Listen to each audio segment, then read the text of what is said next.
Hello. Today I wanted to go over the avoid player list feature because it was updated with the new season, season 12, to give a lot more slots to work with. And I started using it 2 days ago, and it made my competitive experience slightly more positive. And basically, what I mean by that, and I don't know if any of this matters or if anything I say actually means anything or not, but as soon as I started avoiding the players that did not do well in the games that I was matched up with them, uh, my win rate pretty much skyrocketed from that point forward. Um, and we'll go look at my games the last couple of days in a minute. But I wanted to go over the feature itself and how it works and my thoughts on it because I feel like that's a good thing to do. So, starting, the first thing is we get 12 slots to work with now, which we can see here. I have 12 people avoided, probably all from today. You have 3 slots appear for pin people that will never be unavoided. It has a time limit on ones that are. Um, and basically, as you avoid more people, the person that you avoided the latest or has the least amount of time left will be dropped off the list. And I know the first thought's gonna be, whoa, how does that work? If you avoid people and then they just drop off the list. My thoughts on that are, if you avoid people that are currently playing the game, then you will not have a chance to be matched up with them at that time. And as people fall off, whether they be from the day before or whatever it is, then more than likely that person, those people, however many people it may be, may or may not be playing the game at the time when they drop off the list. And depending on what your rank is, also plays a factor because I've been, before I started using the avoid list, I have flipped back and forth between like gold 5 and gold 3. I've been playing support, been playing a lot of Juno. But as soon as I started using the avoid list, my win rate blew up, and today I got all the way up to plat 5. So within like 2 days, I went up. I think I started gold 4 when I started using the avoid list, and so I went up 4 divisions or whatever, and I hit plat 5. And as we'll see, plat 5, the game gets a little bit more difficult because people are obviously a higher skill level, which makes sense, you would hope. So my thought process is, as people drop off the list, those people are probably still back down in gold 4, gold 3, whenever I avoided them, right? So hopefully they stay down there, kind of thing. But anyway, let's go take a look at my history for the last couple days. Like I said, I've been playing a lot of Juno. These last like couple hours didn't go very well because again I hit plat 5 probably around like here, and yeah, it's a little sketchy. So there may be a window where this may or may not do anything. Again, I don't even know if it plays a fact. I mean, obviously it does. Anything you can do to manipulate matchmaking is good in my opinion, but at the same time, I could have also just gotten incredibly lucky, because if we go to like yesterday, I think last night I played for about 5.5 hours. I lost 6 games out of the 20 or so that I played. So to me, that's pretty good, because that's like double the win rate, and like I was not experiencing that before I started using the avoid list. And again, it could be all coincidence. and I could have just got really lucky with the teams that I got put on and stuff like that. But I felt like I should highlight it just because it seems to make a difference. And how I went about it was basically just anytime I would lose, so like this one game right here, I lost, whatever it is. We can look at whatever the team was, right? And more than likely, the reason why we lost this game is because nobody killed anybody, right? Like it says 12 eliminations, that doesn't mean shit to me. I wish they would change this to be final blows, because like 12 eliminations, that doesn't tell anybody anything, in my opinion. And like dude's got 11k damage, right? But like, what does that even mean? Is that just shooting the tank the whole game?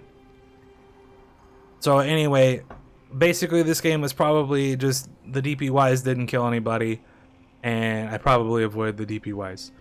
Obviously there's other scenarios that you can have, like tank just jumping into a team of 5 dudes and getting annihilated immediately. There's those players out there. I've seen them.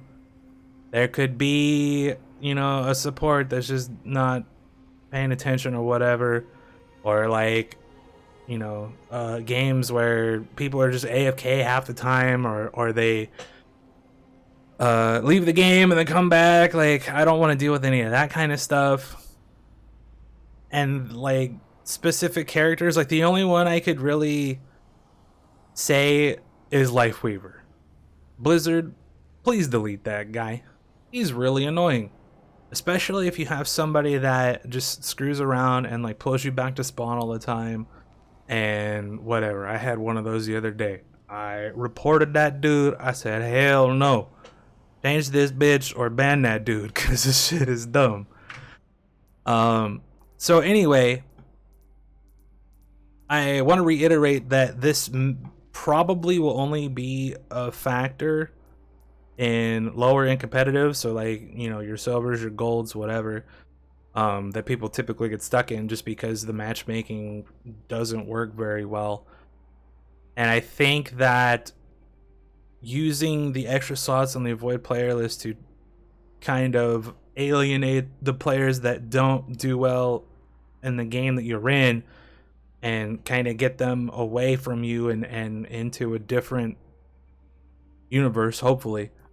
I think if we could utilize that to promote a more healthy competitive queue and sort of somehow avoid everybody that doesn't do as well into like a not as well queue, and then have like a queue where it's like actually skill based, because this shit does not feel like it matches up based on skill at all, even though they claim that it does. Whatever else, like I've never seen it on its own just work well and feel like I should be in that game on that team with whoever's there. Majority of the time feels like those people should be like in Sand 14, even though I guess Sand would be more useful, so I apologize, Sand. Anyway,